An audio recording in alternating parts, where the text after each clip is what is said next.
السلام عليكم ورحمة الله وبركاته. السلام عليكم ورحمة الله وبركاته.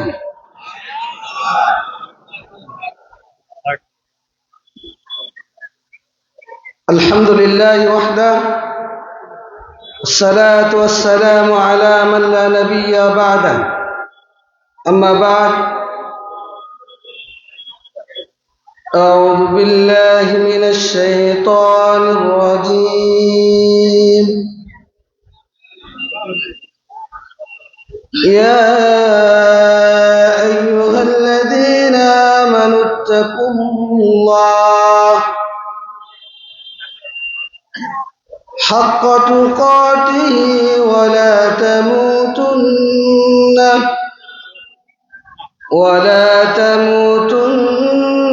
إلا وأنتم مسلمون.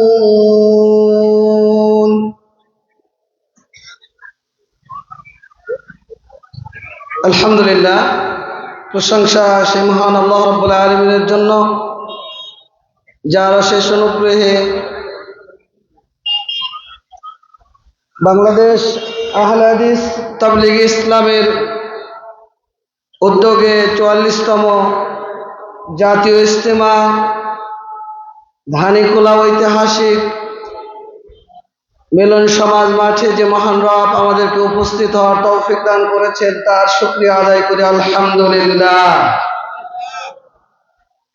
দরুদ ও সালাম বর্ষিত হোক বিশ্ব মানবতার মুক্তির দূত,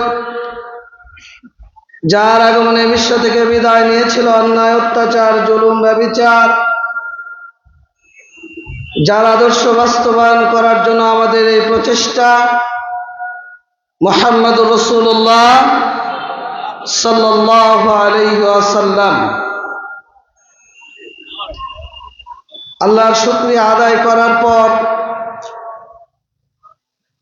আমি শুকরিয়া আদায় করছি আজকের এই ঐতিহাসিক জাতীয় ইজতেমার সম্মানিত সভাপতি, এই জাতীয় ইজতেমার বিভিন্ন পর্যায়ের দায়িত্বশীল বৃন্দের প্রতি, যারা আমাকে কথা বলার জন্য সুযোগ করে দিয়েছেন। আল্লাহ তাদের সকলকে উত্তম প্রতিদান দান করুন।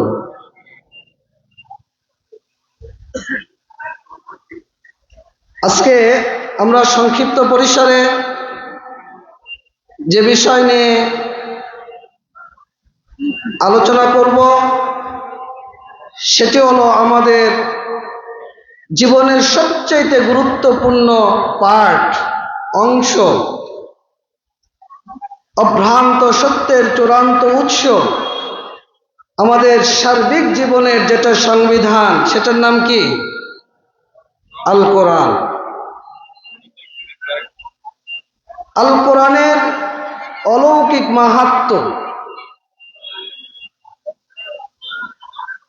রব্বি জিদনি ইলমা, রব্বি ইশরাহ লি সাদরি ওয়া ইয়াসসির লি আমরি ওয়াহলুল উকদাতাম মিন লিসানি ইয়াফকাহু কওলি। আমরা কোরআনটাকে এমনভাবে অবমূল্যায়ন করছি বা গ্রহণ করে নিয়েছি, কেউ শুধু তেলাওয়াতের মধ্যে সীমাবদ্ধ রেখেছি, সালাত পড়তে হবে, 2-3টা আয়াত তেলাওয়াত করতে হবে। আবার আমাদের মতো টুপি, দাড়ি, জুব্বা পরিহিত এক শ্রেণীর মানুষ এটাকে নকশা এবং বক্সার মাধ্যম হিসেবে গ্রহণ করে নিয়েছে। সারা জীবন কোরআনকে মূল্যায়ন করে না। বাপ মা আত্মীয় স্বজন মারা যাচ্ছে, তখন কিছু ভাড়াটিয়া হুজুর নিয়ে এসে সূরা ইয়াসিন, সূরা ওয়াকিয়া পড়া শুরু করে দিচ্ছে। কোরআন কিন্তু এই জন্য নাজিল হয়নি। আল্লাহ রাব্বুল আলামিন সূরা সাদ 29 নম্বর আয়াত উল্লেখ করে বলেন যে কিতাবুন আনজালনাহু ইলাইকা মুবারাক লিয়াদাব্বারু আয়াতিহি ওয়া লিয়াতাযাক্কারা উলুল আলবাব। আমরা নাজিল করেছি বরকতময় কিতাব, কেন? যাতে করে তারা কোরআন নিয়ে চিন্তা করে, গবেষণা করে, এবং যারা জ্ঞানী জ্ঞানবান তারা সেখান থেকে উপদেশ গ্রহণ করে। কোরআনের গুরুত্বপূর্ণ দুটো জিনিস,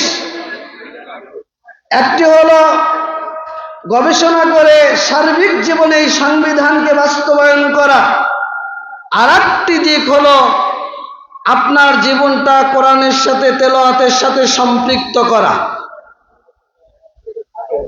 আপনি কেন কোরআন নিয়ে গবেষণা করবেন? আপনি কোরআন নিয়ে কেন চিন্তা করবেন? প্রথম কথা, এটা আল্লাহর কালাম। কার কালাম? বলেন, কার কালাম? আল্লাহ রাব্বুল আলামিন বলছেন, ওয়াকাদ কানা ফারীকুম মিনহুম ইয়াসমাউনা কালাম আল্লাহ। তাদের মধ্যে একটি দল যারা আল্লাহর কালাম শ্রবণ করতে চায়, শ্রবণ করে। ইয়াসমাউনা কালাম আল্লাহ, আর আল্লাহর কালাম কোরআনের মধ্যে আল্লাহ যা বলেছেন এটা সত্য না মিথ্যা? ওমান আসদাকু মিনাল্লাহি হাদিসা, আল্লাহর চাইতে অধিক সত্যবাদী আর কেউ নেই। এই কোরআন এমন একটি কিতাব, সর্বোত্তম বাণী। আল্লাহ রাব্বুল আলামিন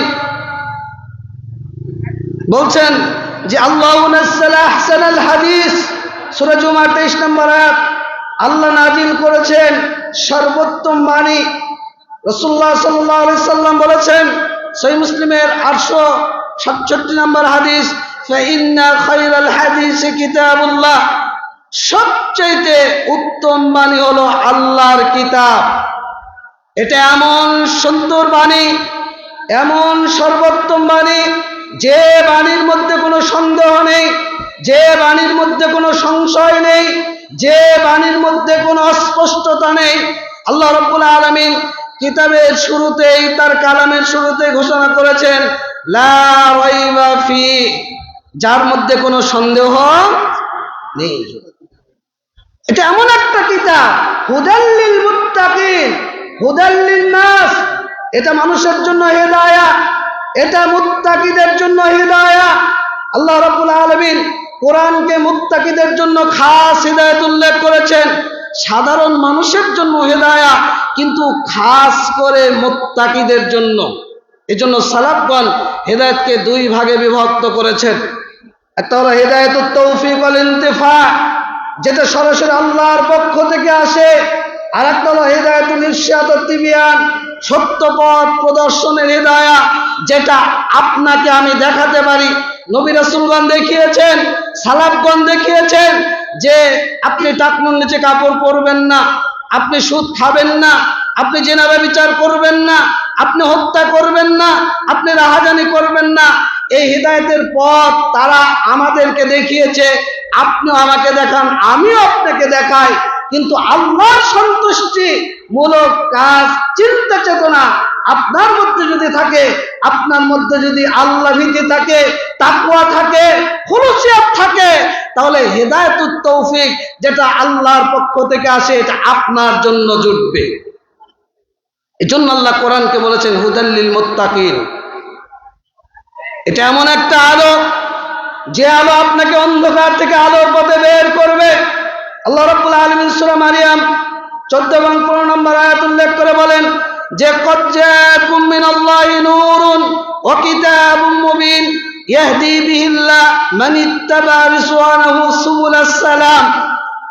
আল্লাহ বলছেন তোমাদের পক্ষ থেকে তোমাদের কাছে এসেছে আলো, নূর, এমন আলো যে আলোয় আল্লাহ আপনাকে আলোকিত করবেন, আমাকে আলোকিত করবেন। কাকে? যে ব্যক্তি আল্লাহর সন্তুষ্টি কামনা করে।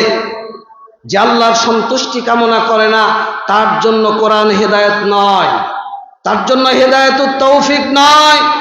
আপনাকে বলা হলো নিশা হারাম, আপনি যদি আল্লাহর সন্তুষ্টির জন্য এই হারামকে পরিত্যাগ করতে না পারেন, তাহলে আপনার জন্য হেদায়েতুত তৌফিক নয়।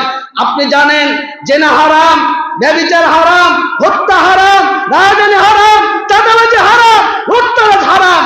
আপনি হারাম জানার পরেও যদি আল্লাহর সন্তুষ্টির জন্য এই হারামকে পরিত্যাগ না করেন, তাহলে এই আলো আপনার জীবনকে আলোকিত করবে না।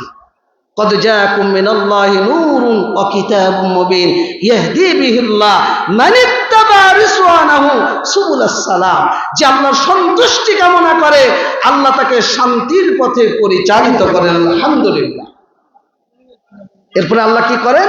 আল্লাহ বলছেন যে তাদেরকে আল্লাহ অন্ধকার থেকে আলোর পথে বের করেন।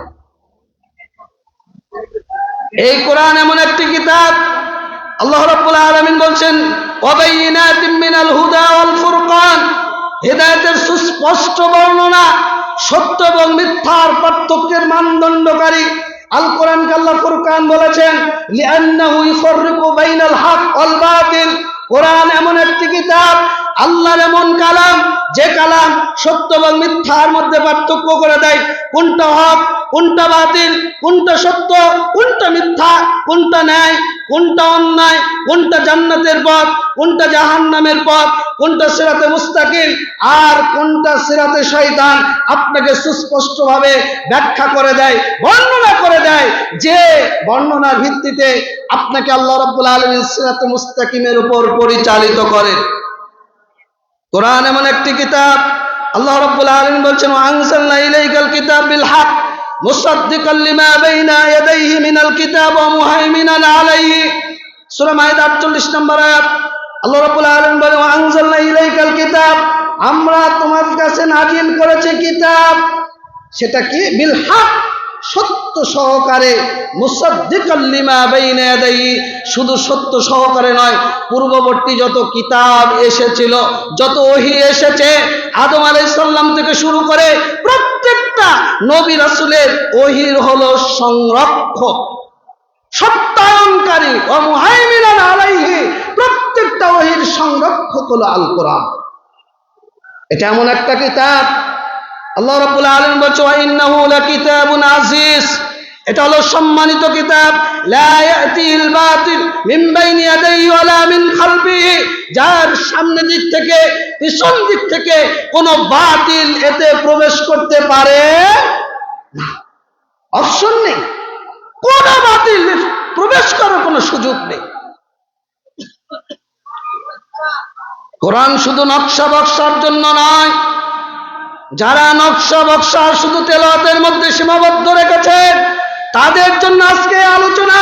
কোরআন আপনার সার্বিক জীবনের সংবিধান, আপনার জন্ম থেকে মৃত্যু পর্যন্ত কিভাবে চলবেন, কোন পথে চলবেন, কি খাবেন, কোন রাস্তায় হাঁটবেন, কার সাথে কি ব্যবহার করবেন, কার সাথে কি আচরণ করবেন, কিভাবে আপনি অনুসরণ করবেন, কার অনুসরণ করবেন, কোন পথে অনুসরণ করবেন, সার্বিক বিস্তারিত বিবরণের নাম হলো আল কোরআন। আল্লাহ রাব্বুল আলামিন বলছেন লাকাদ আনজালনা আয়াতিন মুবাইয়িনাত, আমরা নাজিল করেছি সুস্পষ্ট বিধান। এটা এমন একটা কিতাব যার প্রত্যেকটা হরফ, প্রত্যেকটা শব্দ, প্রত্যেকটা আয়াত অর্থ হলো সুস্পষ্ট এবং উজ্জ্বল। আল্লাহ তাআলা সুস্পষ্ট উজ্জ্বল আয়াত এবং অকাট্য প্রমাণাদির মাধ্যমে কুফরি, ভ্রষ্টতা, জাহিলিয়াত, মূর্খতার অন্ধকার থেকে আপনার জন্য, আমার জন্য, আপনাকে আমাকে ঈমান, সুদৃঢ় বিশ্বাস, আলো, হেদায়েত এবং জান্নাতের দিকে আপনাকে আমাকে বের করে নিয়ে আসে। কোরআন এমন একটা কিতাব, আল্লাহ রাব্বুল আলামিন বলছেন ওয়ানাজ্জালনা আলাইকাল কিতাব তিবয়ানান লিকুল্লি শাইইন, আমরা নাজিল করেছি এমন একটা কিতাব যা প্রত্যেকটা জিনিসের বিস্তারিত বিবরণী। আপনার কি লাগবে, কোন বিধান লাগবে, কোন বিষয় লাগবে, আল্লাহ রাব্বুল আলামিন বিস্তারিত বিবরণী পেশ করেছেন। ওহুদান, আপনার জন্য হিদায়াহ, ও রাহমা, আপনার জন্য, আমার জন্য রাহমা, ও বুশরা লিল মুসলিমিন, এই কোরআন মুসলিমদের জন্য সুসংবাদ, লিল মুহসিনিন, মুহসিনদের জন্য সুসংবাদ, লিল মুমিনিন, মুমিনদের জন্য সুসংবাদ। কিসের বলেন? কিসের? জান্নাতের। কিসের সুসংবাদ? জান্নাতের। এই কোরআন যারা মানবে, এই কোরআন অনুযায়ী জীবন গড়বে, এই কোরআনের পথে যারা চলবে, কোরআনকে যাদের জীবনের সার্বিক বিষয়ে সংবিধান হিসেবে গ্রহণ করবে, অবশ্যই লিল মুসলিমিন, ওই মুসলিমের জন্য এই কোরআন হলো সুসংবাদ, জান্নাতের সুসংবাদ। আল্লাহ রাব্বুল আলামিন বলছেন, ইয়া আইয়ুহান নাস ক্বাদ জাআকুম বুরহানুম মির রাব্বিকুম। আল্লাহ রাব্বুল আলামিন এটাকে দলিল হিসেবে উল্লেখ করেছেন। আপনার কোন দলিল লাগবে? কোরআন তার মূলনীতি পেশ করেছে। কোরআন রাজনীতি করার কোনো কিতাব নয়, কিন্তু রাজনীতির মৌলনীতি রয়েছে কোরআনের মধ্যে। কোরআন অর্থনীতির কোনো কিতাব নয়, কিন্তু অর্থনীতির মৌলনীতি রয়েছে কোরআনের মধ্যে। কোরআন পারিবারিক নীতির কোনো বই নয়, কিতাব নয়, কিন্তু পারিবারিক নীতির সকল মৌলনীতি রয়েছে কোরআনের মধ্যে। কোরআনের মধ্যে আপনার দলিল রয়েছে কিভাবে রাজনীতি করবেন, কিভাবে সমাজনীতি করবেন, কিভাবে রাষ্ট্রনীতি করবেন, কিভাবে ব্যক্তিনীতি করবেন, আপনার ব্যক্তিগত, আপনার বৈষয়িক সার্বিক জীবনকে কিভাবে, কোন দলিলের ভিত্তিতে, কোন দলিলের আলোকে আপনি আপনার জীবনকে পরিচালিত করবেন। এই জন্য আল্লাহ রাব্বুল আলামিন আপনার জন্য, আমার জন্য নাজিল করেছেন বুরহান, দলিল। আল্লাহ বলছেন, ইয়া আইয়ুহান নাস ক্বাদ জাআকুম মিনাল্লাহি ক্বাদ জাআকুম বুরহানুম মির রাব্বিকুম। তোমাদের রবের পক্ষ থেকে এসেছে দলিল। আজকে আমরা সেই দলিলের পিছনে ছুটি না। অমুক হুজুর কি বলেছে, অমুক পীর সাহেব কি বলেছে, অমুক মাযহাবের তরিকা কি বলেছে, মাযহাব আপনি মানেন, সেটা যদি সালাফদের নীতিতে হয়, দলিলের আলোকে হয়, তাহলে আপনি মানেন। যদি দলিলের আলোকে না হয়, তাহলে ডাস্টবিনে ছুঁড়ে ফেলে দেন। ওটা আল্লাহ আপনাকে মানতে বলেনি। আল্লাহ আপনার জন্য দলিল উপস্থাপন করেছেন, অভ্রান্ত সত্যের চূড়ান্ত উৎস পবিত্র কোরআন এবং সহিহ হাদিস, যেটা আপনি আঁকড়ে ধরলে কিয়ামত পর্যন্ত আল্লাহ এবং তার রাসূল বলেছেন যে আপনি কখনো ভ্রষ্টতায় লিপ্ত হবে না। কিন্তু আজকে আমরা সেগুলোই ছেড়ে দিয়েছি। আজকে আপনি উপদেশ দিতে যান আপনার পীরের কাছে, আপনার নেতার কাছে। আপনার নেতা যে উপদেশ দেয় আপনি সুন্দরভাবে সেটা মানেন। আপনার সমাজপতি যেটা উপদেশ দেয় আপনি সেটা গ্রহণ করেন। আপনার অমুক নেতা যেটা উপদেশ দেয়, যে নির্দেশনা দেয়, আপনি সেটাই অকপটে স্বীকার করেন এবং অনুগত থাকেন। অথচ কোরআন আপনার জন্য এমন একটা উপদেশ। আল্লাহ রাব্বুল আলামিন বলেছেন, ইয়া আইয়ুহান নাস ক্বাদ জাআতকুম মাউইযাতুম মির রাব্বিকুম। হে মানুষ, ইয়া আইয়ুহান নাস, হে লোক সকল, আল্লাহর পক্ষ থেকে এসেছে মাউইযা, উপদেশ। কি লাগবে আপনার? পিতামাতার সাথে কি আচরণ করবেন আল্লাহ বলে দিয়েছে। সমাজের সাথে কি আচরণ করবেন আল্লাহ বলে দিয়েছে। প্রতিবেশীর সাথে কি আচরণ করবেন আল্লাহ বলে দিয়েছে। দায়ীদের সাথে কি আচরণ করবেন আল্লাহ বলে দিয়েছে। ইসলামী সম্মেলনের অনুষ্ঠানের জন্য আপনার আচার আচরণ কি হবে আল্লাহ বলে দিয়েছেন। আপনার ভাইয়ের সাথে আপনি কিভাবে চলবেন আল্লাহ আপনাকে উপদেশ দিয়েছে। আপনি ভাইয়ের গীবত করবেন কি করবেন না আল্লাহ আপনাকে উপদেশ দিয়েছে কোরআনের মাধ্যমে। এই জন্য আল্লাহ কোরআনকে বলেছেন মাউইযা, এটা আপনার জন্য, আমার জন্য উপদেশ। ওয়াশিফাউন লিমা ফিস সুদূর। অন্তরে যদি জটিলতা থাকে, কুটিলতা থাকে, নিফাকি থাকে, কুফরি নীতি থাকে, জাহিলিয়াত থাকে, কূটকৌশল থাকে, মুনাফিকের চরিত্র থাকে, মুনাফিকের মুখোশ থাকে, সব এই কূটনীতি, এই জটিল নীতি, অন্তরের মধ্যে যত কুটিলতা রয়েছে, সমস্ত কিছুর রোগের ঔষধ হলো আল কোরআন। ওয়াশিফাউন লিমা ফিস সুদূর। আল্লাহ বলছেন তোমাদের অন্তরে যা কিছু রয়েছে তার জন্য শিফা হলো আল কোরআন, শারীরিক এবং মানসিক। আল্লাহ রাব্বুল আলামিন কোরআনের মধ্যে বহু জায়গায় বলে দিয়েছেন, যেমন মধুর কথা বলেছেন, সকল রোগের ঔষধ হলো মধু, কালোজিরা। এটা এমন একটা বিষয় যেটা আপনার শারীরিক আরোগ্য দূর করে দেয়। কোরআন হলো আপনার মানসিক চিকিৎসা। আপনার অন্তরে যদি জটিলতা থাকে তাহলে ওয়াশিফাউন লিমা ফিস সুদূর, আপনার মধ্যে একটা পাপের কাজ রয়েছে, অপরাধ জগতের সাথে আপনার সম্পৃক্ততা, আপনাকে কিভাবে জটিলতাই দূর করে কোরআন। আপনি একটা অন্যায় কাজের, হারাম কাজের সাথে সম্পৃক্ত, আপনাকে কোরআন নাসিহা করছে এটা অন্যায়, তুমি এটা করো না। আপনি আল্লাহকে ভয় করে আপনার খুলুসিয়াতকে টিকে রেখে আপনি হারামকে পরিত্যাগ করলেন, আপনি নিজেকে পরহেজ করলেন, আপনি সফল হয়ে গেলেন। আল্লাহ রাব্বুল আলামিন বলছেন, ক্বাদ আফলাহা মান তাসাক্কা। প্রত্যেক জুমার দিন ইমাম সাহেব পড়ে সূরা আলা 14 নম্বর আয়াত যখন আপনার কানে আসে, তখন কি আপনি একটু চিন্তা করেন না? আল্লাহ বললেন, ক্বাদ আফলাহা মান তাযাক্কা, যে ব্যক্তি নিজেকে পরিশুদ্ধ করলো ওই ব্যক্তি সফল হলো। আমরা কি সফল হতে চাই না? আপনারা কি সফল হতে চান? যদি আমরা চাই তাহলে নিজেকে পরিশুদ্ধ করতে হবে। যেটা হারাম আমি জানার পরে হারামকে পরিত্যাগ করলাম, আমি নিজেকে সফল হিসেবে গণ্য করলাম। যেটা নিষিদ্ধ, নিষিদ্ধ জানার পর আমি সেটা পরিত্যাগ করলাম, আমি নিষিদ্ধ থেকে নিজেকে বাঁচিয়ে নিলাম। কোরআন আপনার জন্য শিফা। কোরআন এমন একটি কিতাব, আল্লাহ রাব্বুল আলামিন বলছেন ইন্না নাহনু নাযালনা যিকরা, আমরা নাজিল করেছি জিকির। জিকির মানে সালাত, জিকির মানে তাওহীদ, জিকির মানে তাওহীদ, জিকির মানে কোরআন, জিকির মানে তাসবিহ তাহলিল। আপনি বসে আছেন সুবহানাল্লাহ সুবহানাল্লাহি ওয়া বিহামদি আস্তাগফিরুল্লাহ আস্তাগফিরুল্লাহ। জিকির মানে বাড়ি থেকে বের হচ্ছেন, দোয়া পড়ে বের হচ্ছেন। আপনি যখন বাড়িতে ঢুকছেন সালাম দিয়ে ঢুকছেন, যখন ওয়াশরুমে যাচ্ছেন দোয়া পড়ে ঢুকছেন, যখন বের হচ্ছেন আপনি দোয়া পড়ে বের হচ্ছেন। জিকির ব্যাপক একটি অর্থবোধক শব্দ আল্লাহ রাব্বুল আলামিন কোরআনের মধ্যে পেশ করেছেন, প্রায় 14-15টি অর্থ। আল্লাহ কোরআনকে করেছেন জিকির, যেটা আপনার নিরাপত্তা। ওই যে আমাদের মুহতারাম সভাপতি সালাতের পর আমাদেরকে অনেকগুলো দোয়া তাসবিহ তাহলিলের শিক্ষা দিলেন। ওই যে বিসমিল্লাহিল্লাযী লা ইয়াদুররু মা ইসমিহি শাইউন ফিল, এটা আপনার শারীরিক সুরক্ষা। সূরা নাস, ফালাক, ইখলাস তাকফিকা মিন কুল্লি শাইইন, এটা আপনার আমার শারীরিক সুরক্ষা। সকাল সন্ধ্যায় জিকির করেন আল্লাহুম্মা ইন্নী আসআলুকা, আল্লাহুম্মা আফিনি ফি বাদানি, আল্লাহ তুমি আমার শারীরিক নিরাপত্তা দাও, চোখের নিরাপত্তা দাও, কানের নিরাপত্তা দাও। এটা আপনার শারীরিক নিরাপত্তা। জিকির ব্যাপক একটি অর্থবোধক জিনিস। আপনি কোরআন তেলাওয়াত করছেন, এটার নাম জিকির। আল্লাহ কোরআনকে বলেছেন জিকির। আপনার কোন জিকির লাগবে? কোরআন এমন একটা কিতাব, আল্লাহর এমন বাণী, অভ্রান্ত সত্যের চূড়ান্ত উৎস আল্লাহ রাব্বুল আলামিন আমাদের জন্য নাজিল করেছেন।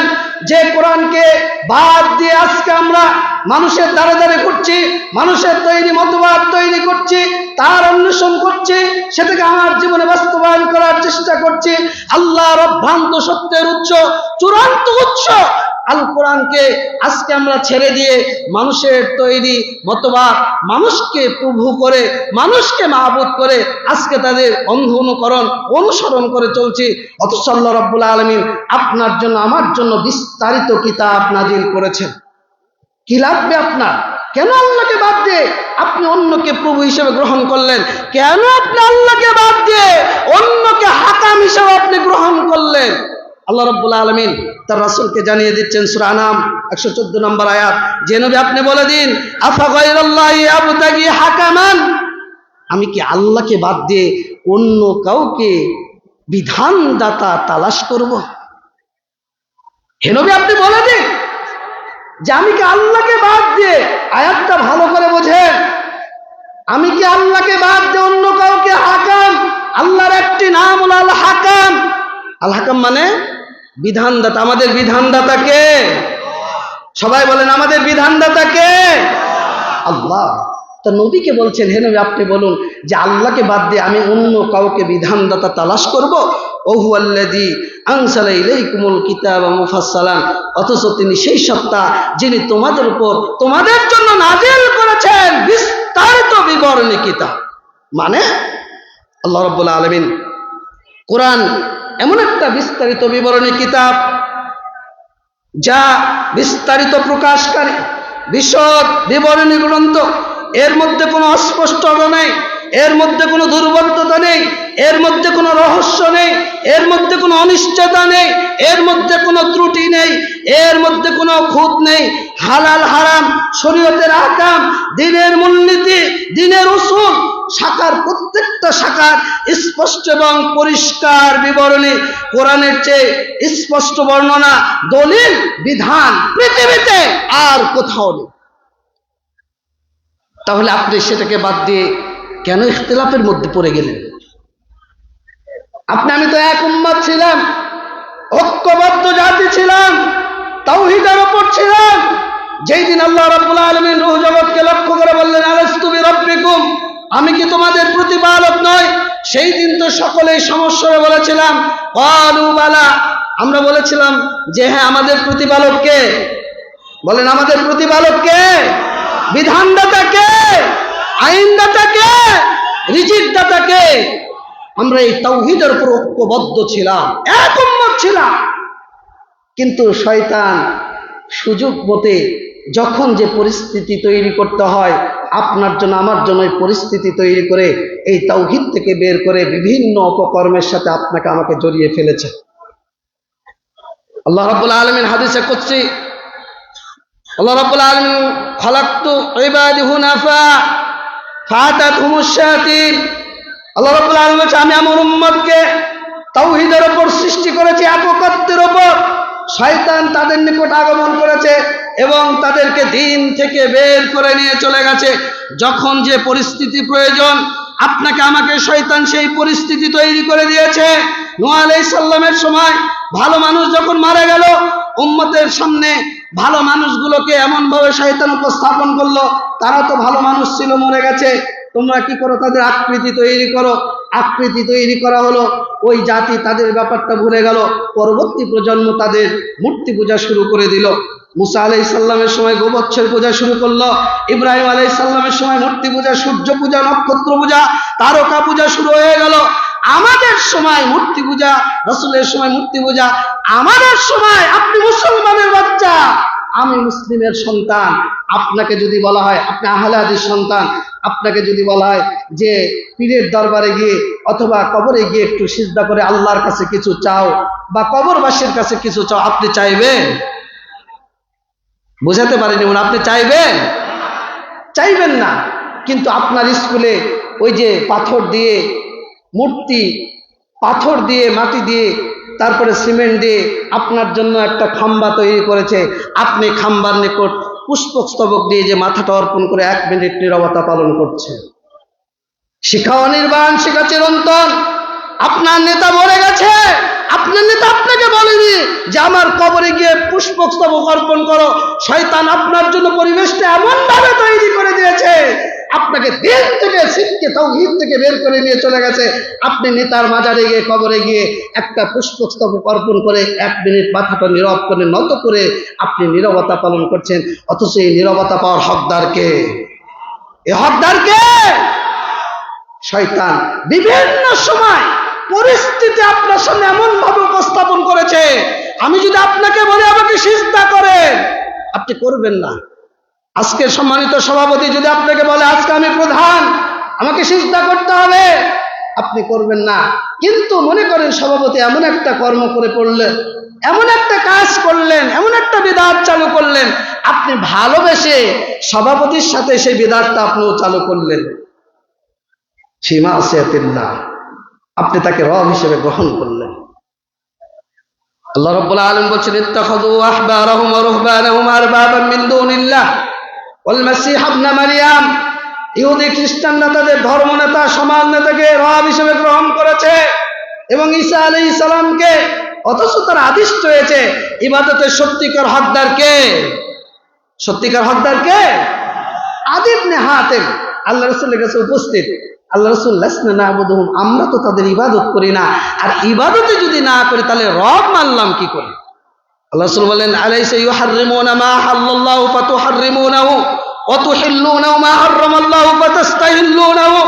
হে আদী, তোমাদের ধর্মনেতা, সমাজ নেতা তোমাদের জন্য কোনো জিনিসকে হালাল করে দেয়, অথচ আল্লাহ হারাম করেছেন। হারাম করেছেন কে?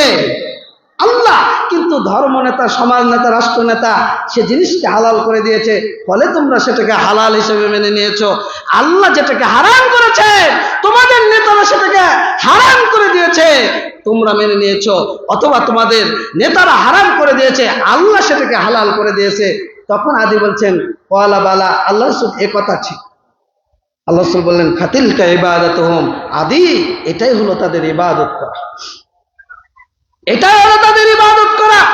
আজকে আমাদের সমাজটা হয়ে গেছে প্রভুভিত্তিক সমাজ। আজকে এই অভ্রান্ত সত্যের চূড়ান্ত উৎস পবিত্র কোরআনকে ছেড়ে দেওয়ার কারণে আজকে আমরা দলে দলে বিভক্ত হয়েছি। আমরা ছিলাম এক উম্মত, তাওহীদের উপর প্রতিষ্ঠিত। আজকে তাওহীদকে খণ্ড বিখণ্ড করে দলে দলে আজকে আমরা বিভক্ত হয়ে পড়েছি।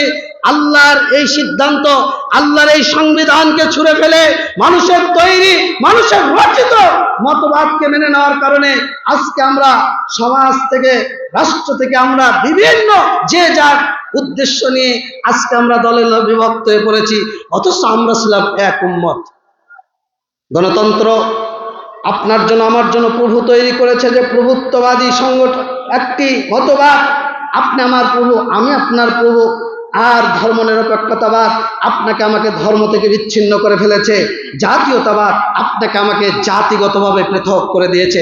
আমি অমুক দল, আপনি তমুক দল, আপনি অমুক দল, আমি তমুক দল, আপনি ওই পার্টি, আমি এই পার্টি, অথচ আমরা ছিলাম এক উম্মত। আল্লাহ রাব্বুল আলামিন বলছেন, কানান নাসু উম্মাতান ওয়াহিদা ফাবাআসাল্লাহু নাবিয়্যিন মুবাশশিরিনা ওয়া মুনযিরিন ওয়া আনজালা মা'হুমুল কিতাব বিল হক লিয়াহকুমা বাইনান নাস ফীমা ইখতালাফু ফীহি।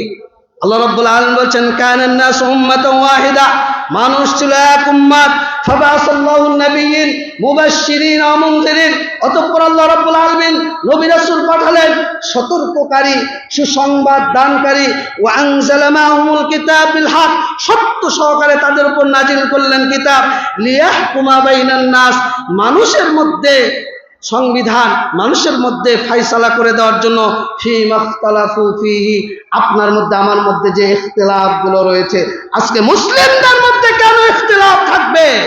কেন আপনি দলে দলে বিভক্ত হবেন? আজকে জুলাই সনদ বাস্তবায়নের জন্য মৌলবীরা এক জায়গায় হচ্ছেন, আজকে বাংলাদেশে গণতন্ত্র প্রতিষ্ঠার জন্য টুপি পরা, জুব্বা পরা মাজার পুঁজিরা এক কাতারে এক জায়গায় দাঁড়িয়ে যাচ্ছেন, অথচ আল্লাহর সংবিধান নিজের জীবনে, জাতির জীবনে বাস্তবায়ন করার জন্য কেউ কথা বলছেন না। বাস্তবতা মনে রাখবেন। আলোচনার সময় শেষ, আপনাদেরকে বলে যাচ্ছি, এই কোরআন নিয়ে যদি চিন্তা না করেন, কোরআন যদি তেলাওয়াত না করেন, মরে যাবেন। 30 বছর, 40 বছর, 50 বছর হায়াত আল্লাহ দিয়েছে, 70 বছর, 100 বছর কাউকে আল্লাহ হায়াত হয়তো বা দেবেন, মরে যাবেন। কোরআন আপনি পড়েননি, কোরআন নিয়ে আপনি চিন্তা করেননি, এমত অবস্থায় আপনি চলে গেলেন, আখিরাতের পারে জমালেন। কবরে গিয়ে আপনাকে প্রশ্ন করা হবে, মান রব্বুকা মা দীনুকা মান নাবিয়্যুকা, তোমার রব কে, তোমার দ্বীন কি, তোমার নবী কে? আপনি যদি কোরআন পড়েন, কোরআন অনুযায়ী জীবন করেন, কোরআন তেলাওয়াত করেন, কোরআন অনুযায়ী আপনার সার্বিক জীবনকে বাস্তবায়ন করেন, তাহলে আপনি বলবেন আমার রব আল্লাহ, আমার দ্বীন ইসলাম, নবী মুহাম্মদ সাল্লাল্লাহু আলাইহি ওয়াসাল্লাম। আপনাকে ফেরেশতা বলবে, ওমা ইদ্রিকা, কিভাবে জেনেছো? এই ব্যক্তি বলবে, করাতু কিতাবাল্লাহ, আমি আল্লাহর কিতাব পড়েছি, ফাআমানতু বিহি ওয়া সাদ্দাকতু, ঈমান এনেছি, সার্বিক জীবনে কোরআনের বিধানকে আমি সত্যায়ন করেছি, আমার জীবনে বাস্তবায়ন করেছি। যারা কোরআন পড়বে না, কোরআন অনুযায়ী জীবন করবে না, কোরআনকে নিজের সার্বিক জীবনের সংবিধান করবে না, ও মুনাফিক, ও কাফের, তোমাকে বলে যাচ্ছে, আপনাকে আমাকে কবরে প্রশ্ন করা হবে, তোমার রবকে, যদি কোরআন অনুযায়ী জীবন না করেন। আপনি বলবেন, হা হা লা আদরি, আমি তো কিছুই জানি না, আমি তো কিছুই জানি না, আমি তো কিছুই জানি না। ফেরেশতা বলবে, লা দারাইতা ওয়ালা তালাইতা, তুমি কোরআন নিয়ে চিন্তাও করনি, তুমি কোরআন তেলাওয়াতও করনি, তুমি কোরআন নিয়ে চিন্তাও করনি, তুমি কোরআন তেলাওয়াতও করনি। বাঁচার কোনো পথ থাকবে না। অতএব আপনাদের প্রতি উদাত্ত আহ্বান জানাই, আসুন আমরা কোরআনকে আমাদের সার্বিক জীবনে বাস্তবায়ন করি, কোরআনের সংবিধানকে আমাদের জীবনের সংবিধান হিসেবে গ্রহণ করি, তাওহীদকে মেনে নিই, তাওহীদের উপর অবিচল থাকি, কিয়ামত পর্যন্ত, আমার মরা পর্যন্ত আমরা যেন তাওহীদের উপর অবিচল থাকতে পারি। আল্লাহ তুমি আমাদেরকে সেই তৌফিক দান করো। আল্লাহ তুমি ইজতেমাকে কবুল করো। যে কোনো ধরনের ষড়যন্ত্র থেকে আল্লাহ তুমি এই ইজতেমাকে হেফাজত করো। যারা কষ্ট করেছে, শ্রম দিয়েছে, মেধা দিয়েছে, বুদ্ধি দিয়েছে, শক্তি দিয়েছে, অর্থ দিয়েছে, আল্লাহ তুমি তাদের সকল প্রচেষ্টাকে কবুল করো। আল্লাহ এই ধানিকোলা ঐতিহাসিক ইজতেমার সভাপতিকে তুমি হকের উপর টিকে রাখো এবং সত্যের উপর নেতৃত্ব দেওয়ার তৌফিক দান করো। তার লিখিত অনেক বই রয়েছে, তিনি যে তাবলিগের উপর আলোচনা করলেন, তাবলিগের শুরু, গুরুত্বপূর্ণ একটা বই, পিছনেই তার পরিচালনায় আসিরাত প্রকাশনী আপনারা দোকান পাবেন, তার গবেষণালব্ধ, তার অনুবাদ সম্পাদনা, তার লেখা অনেক বই। এমনকি এই যে আমি যে বিষয়ে আলোচনা করলাম, আল কোরআনের অলৌকিক মাহাত্ম্য, সেই বইটাও পাবেন তার সম্পাদনায়। আল্লাহ রাব্বুল আলামিন তার খেদমতগুলো কবুল করুন, আমাদের খেদমতগুলো কবুল করুন। সুবহানাকাল্লাহুম্মা ওয়া বিহামদিকা, আশহাদু আল্লা ইলাহা ইল্লা আনতা, আস্তাগফিরুকা ওয়া আতুবু ইলাইক। আসসালামু আলাইকুম ওয়া রাহমাতুল্লাহি ওয়া বারাকাতুহু।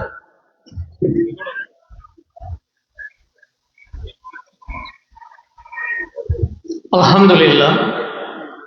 সম্মানিত হাজিরিন, আমরা এতক্ষণ শায়েখ আব্দুল্লাহ বিন আব্দুর রহিম সাহেবের কাছ থেকে অত্যন্ত গুরুত্বপূর্ণ আলোচনা শুনতেছিলাম।